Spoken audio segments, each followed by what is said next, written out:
Hello again. So, the last time we hung out, our favorite quartet had just wrapped up Dr. Rumbletuck's memory trial and were discussing whose last moments to relive next. Assuming that Rhea and Amelite's memory trials were going to involve the heaviest combat and so be best to face after a long rest, they decided instead to tackle the most traumatizing death next, Laiika's.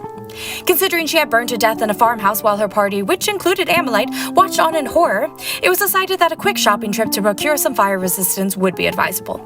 Since Rumbletuck had already expressed a desire to get some armor to better keep up with the violent lives his companions apparently led, he and Amelite set off to find a blacksmith, and Laiika stayed behind to keep Rhea company while she napped in a corner.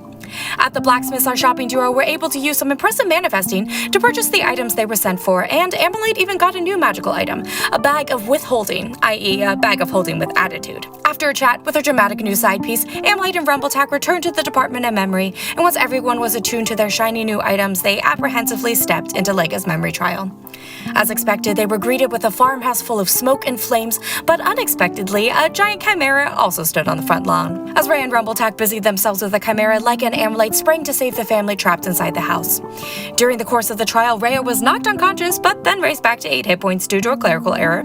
Amelite baby Bjorned a 7-year-old, Laiika jumped out of a window, and Rumbletuck got much closer to death than he had ever been before. Well, except for that one time. But eventually, the father, mother, son, and daughter were rescued from the blazing inferno, and Laiika successfully completed her memory trial, and now you're all caught up.